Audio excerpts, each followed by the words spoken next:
Steve, what are the big themes in healthcare IT? Mike, I think there are three things that I anticipated to be the big themes this week, and they actually turned out to be. One, and this is very relevant for an American audience, but might have some relevance to people around the world, is what's the Trump administration going to do as it relates to health care? And so that very much has been a theme all week long. We've weaved that into conversations that we've had in keynote sessions. We've had significant numbers of government officials here. Everybody's trying to understand what is it that is going on with Trump administration healthcare. Second was cognitive technologies, artificial intelligence, precision medicine. I'm putting that all into one category. That very much was a theme. And then cybersecurity. Everyone's deathly afraid that they're the next place to be hacked. And so we really have focused a lot on that. So changing policy, artificial intelligence, cognitive technologies, and cybersecurity, that's what we're seeing as the big themes. Can you extrapolate a bit on policy making? Sure. We're in kind of I'd say a somewhat unusual environment where we have a change not only in the presidency, but in the balance of power. There's no longer a two-party decision-making process here, where, for example, in the past, President was a Democrat, House and Senate were Republicans. Well, now they're all one party. That changes the dynamics of policy making because there are different coalitions that have to be formed. And sometimes it's coalitions that's a part of one party and part of a different party that don't normally come together in a formal coalition, but around a topic or subject they do.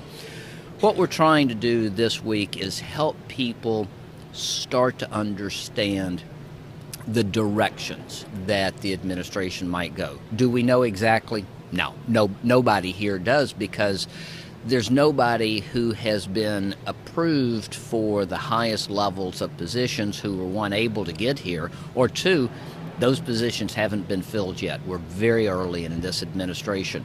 We heard some comments this morning from the former House Speaker, John Boehner, in terms of what he saw in terms of direction here, which basically was there's going to be change, but maybe not as much as everybody thinks. There are some political things that are going to have to be played just to make it appear that certain things are happening, but he was optimistic that the future's more like the present than we might think. So how are big data and artificial intelligence catching on?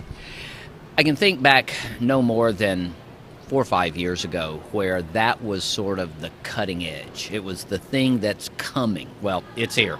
And in fact, I had this conversation with Jenny Romedy, the chairman CEO of IBM, on Monday, talking about how certainly IBM through Watson has made a huge bet on artificial intelligence, cognitive technologies as the future. And I commented to her, I said, it's not just in countries like the United States or parts of Northern and Western Europe where they are already at a certain level of sophistication that they now can take on that very highly sophisticated level of precision medicine. I'm hearing it in other parts of the world who are not that far advanced. Everybody recognizes we've got to get smarter. We've got to equip our clinicians with a better level of knowledge, and that's really only going to come through these cognitive technologies. So it's there. It's a dominant force and direction in healthcare.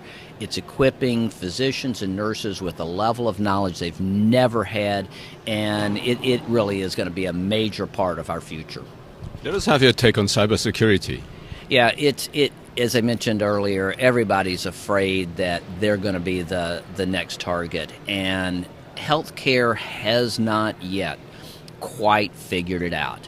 I've talked to several people this week who have been hired for the role of security officer in a major health system.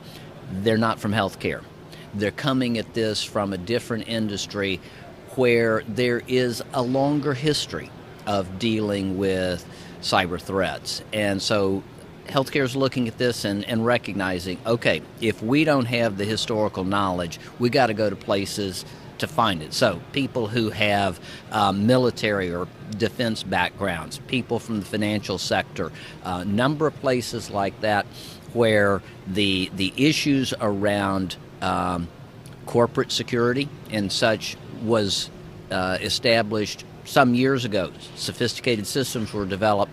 Those ideas are coming in. So I think we are starting to get a handle on it. I can't say we're ahead of the issue yet, but we spent a lot of time this week in our breakout sessions trying to help equip people with a better understanding of what the challenges are and what maybe some of those solutions might be. What do you expect to be the next wave of healthcare IT? We've spent a lot of years laying the groundwork. People oftentimes use the analogy of a building project. You spend a lot of time digging in the ground and laying the foundation and stuff that gets covered up and you don't see it, and then the structure comes up. New technologies, what we have typically called innovation. These new technologies are more focused. They're more specialized. They are designed to solve a specific problem that physician practice, a clinic, hospital is trying to deal with, and it's built on a smaller scale. As I say, it's very specific oriented. It's more nimble because it is more targeted, more specialized, and I think as a result, we actually may see faster change in healthcare because we're dealing with these smaller niche type of applications, and they're going to be coming out like this versus the time it takes to put into place major systems. Will that mean the end of the electronic medical record as we know it? Oh, no, not at all. That's the foundation. And the key now, and it's a great question, the key now is to make sure that that foundation, that medical record, connects to those things, that data is flowing in from wherever it may be. Home, person, in terms of monitors that I may carry or wear, other clinicians and other health settings. That's the challenge of the new technology. It could come from anywhere. And the ability to make sure that data pours into the electronic medical record, absolutely critical.